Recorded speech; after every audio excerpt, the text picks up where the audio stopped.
Welcome to tutorial video number 5 for the first person animation tool. In the previous videos we set up 2 new animations, and in this one we'll set up blending in between those two.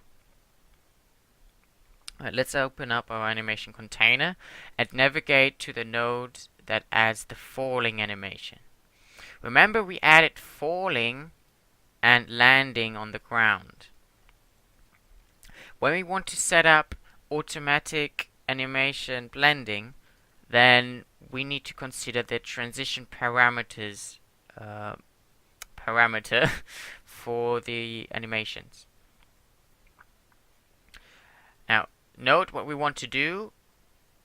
We're falling, and at some point we land on the ground, and at that point we want to transition from falling into landing.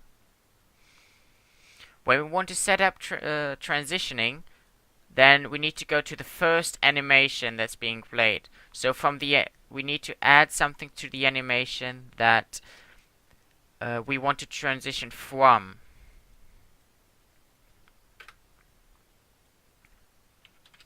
I'll show you how that works here. Essentially, this is just a mapping from an animation name to blending behavior. Each index in the animation name array corresponds to the index in the blending behavior array. As we're currently in falling and we want to transition into landing, we'll put landing into this array. In the configuration array, we'll create a new struct. Now notice these two parameters. Task data is deprecated, meaning I'll remove it in a future update. So we'll only be using blend behavior. There's two types of blending that you can choose from. One is interlooped and one is none. So none is pretty straightforward. No blending happens. Interlooped, what that does is, let me show you on 2 examples.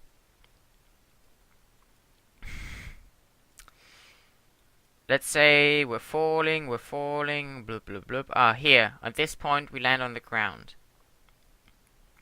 And then we're going to play this animation from the beginning. Now, what we don't want to happen is, we don't want a sudden jump from this value to this value. So what interloop will do is, it'll use an averaging function between this point and this point for a certain time. So let's say for 0.5 seconds, so in this time window, it'll average all the values until it's reached this function. So starting at 0.5, for instance, we're playing the exact values configured here. Now this time window I just showed you depends on this parameter. So let's put it, usually 0.1, 0.2, 0.3, that's the range you want to be in. And what this means is, as soon as we start playing this animation, for the first 0.1 seconds, it'll average the values of this curve and the previous curve.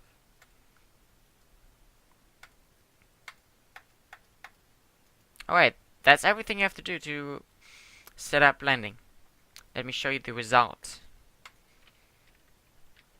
Alright, falling.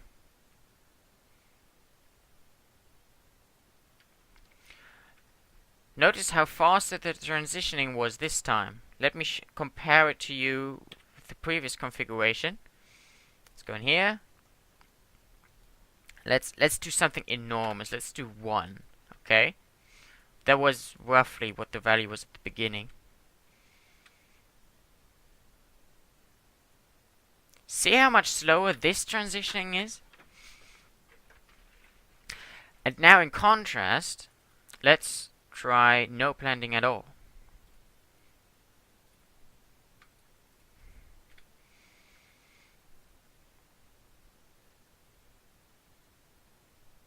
Did you see a few sudden jumps? It might be that this recording is not quality enough to represent it, or maybe it can't be seen in the YouTube videos. But what happened is the camera was jumping up and down a little bit. That's because there was no blending at all, and we just made a sudden jump between the animation curves. So let's go back and put this into interleaved, and I guess 0.1 is fine. Now let me finish up by giving you some final remarks. Blending is a very useful tool, and it's typically only required in the situation that we have here when you do not know when your animation is going to stop. Meaning the falling in air animation, that can be stopped at any time as soon as we land on the ground. However, if you know when your animation is going to stop, for instance in the jump animation, we know it will play once fully, I recommend that you make all your values go back to 0.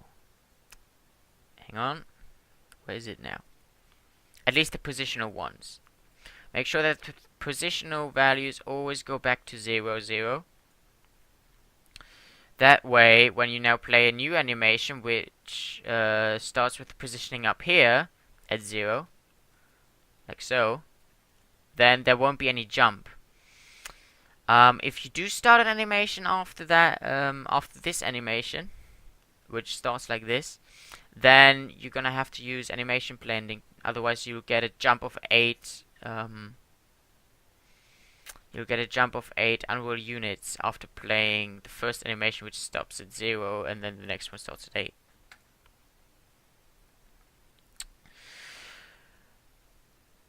Also, for debugging, when you're debugging your animations and you notice that there's sudden jumps or weird effects, always play around with the blending behavior. Try interleaved, try none, try to see the differences. And typically, the only thing that you have to do is, in interleaved, just play around with this blend time value. Typically, 0.3 is the standard that works almost every time. Sometimes you want something faster, but generally you don't want to go any slower than 0.4 seconds.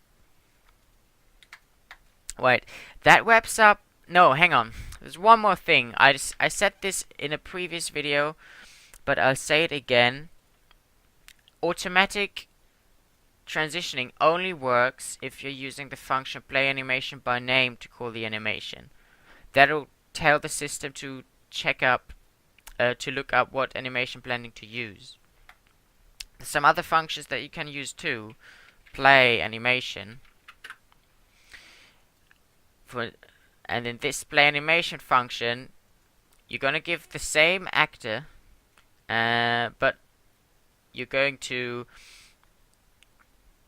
you can specify custom blend behavior, custom task data, and custom animation. Here, let me show you.